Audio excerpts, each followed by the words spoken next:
Welcome to Carl's Kitchen Window. Today we have a Cooper's hawk eating a mourning dove. I walked by the window which looks out upon my bird feeders and saw what looked like a hawk sitting on the ground or very near it. I stared and stared, but the object did not move. So I assumed it was a tree which looked like a hawk standing still. The next time I looked back, it was moving. I quickly called Martha and grabbed the Canon SX40 HS with its 35x zoom lens. It actually zooms further with some digital zoom too. The Cooper's hawk was eating a bird, which I later deduced to be a mourning dove because of its size and the feather debris. Not knowing how long I had to shoot, I started with some stills and switched to video, but handheld. Martha soon had my best tripod, and I moved the camera to the tripod, only losing a moment or two. As it turned out, the big bird sat there and ate and rested for over an hour. Eventually, my low battery light came on, and I sent Martha to make the bird fly. She objected, but went out anyway. Martha got within about 20 feet or so of the hawk and came back in. The bird was not timid or easily scared. It sat right there holding on to the dove carcass. I got enough charge into the second battery and changed batteries after the first one quit. Eventually I went outside with the camera to see if I could find a position from which I could see the Cooper's hawk without the little saplings and other undergrowth. It was not much better, but I did manage to get away from the tree that had obstructed our view. I'd had this same difficulty identifying the bird before, but after referring to several different bird books, I have settled on the Cooper's hawk. If I had seen the bird in flight from the rear, I could have determined whether it was a sharp-shinned hawk or a Cooper's hawk by the squareness or roundness of the tail feathers. The two birds look very similar. According to Audubon, the Cooper's hawk is more rare, while the sharp-shinned hawk is plentiful. However, Audubon also says the Cooper's hawk is the larger of the two birds and is about the size of a crow. This bird is larger than a crow, so I expect it is a female Cooper's hawk. We actually see this bird quite frequently in our neighborhood, or another just like her. Somehow I doubt she would share her territory with another of her species unless maybe it was an offspring. I made another much shorter video of a bird just like this eating a tufted titmouse a few years ago. It did not take an hour for the hawk to eat a little titmouse. During the video recording, two different deer walked between the camera and the subject. They come to look for peanuts from the bird feeder, since the songbirds and woodpeckers are messy and wasteful when selecting just the right peanut.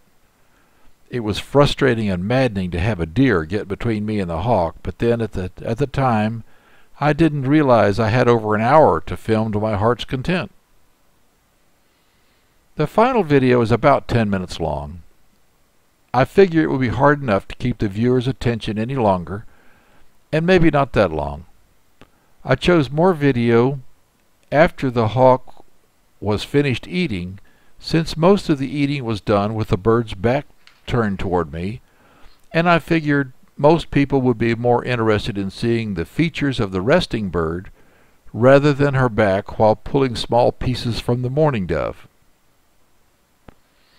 I have decided to include some bird sounds in this video. The first one is described as an adult protecting the nest. I have seen audio on the internet which sounds the same with a different description. I have heard this sound in the woods near my home. The second sound is identified as an immature bird call. It sounds very similar to one said to be an adult on the nest calling for the mate to bring food. I suppose the best guess would be a fledgling calling for Mom and Pop to bring me more food. Here are the sounds.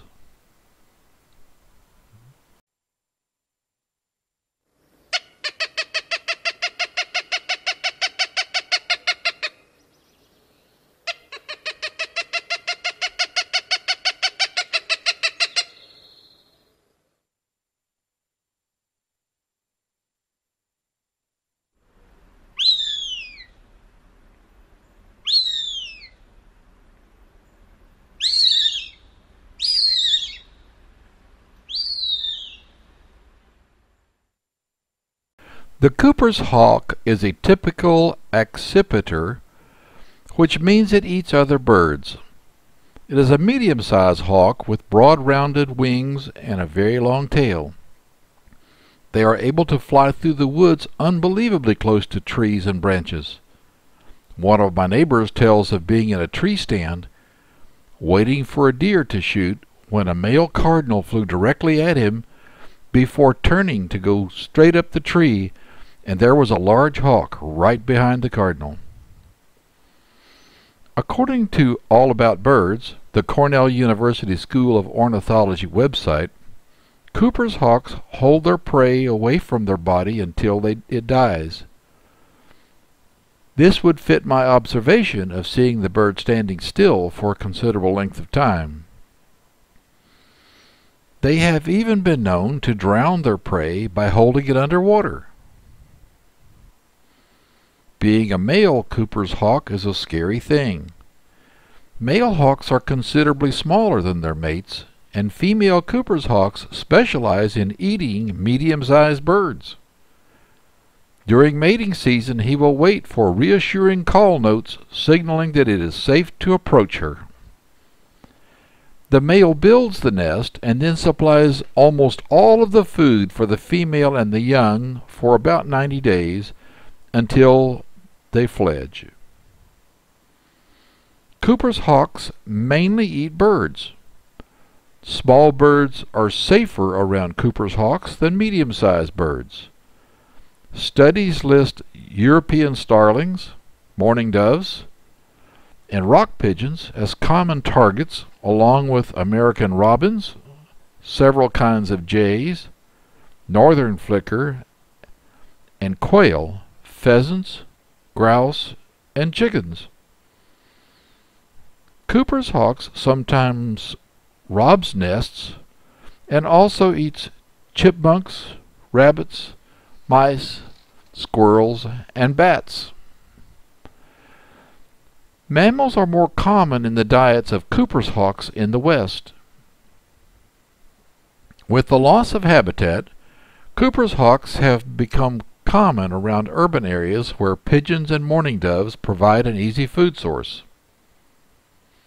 I have read in the newspaper where a Cooper's hawk somehow got stranded inside a large building with a huge atrium, and another case where a hawk had a nest high up on an office building, which upset the occupants when pieces of uneaten pigeon fell on the sidewalk in front of the building.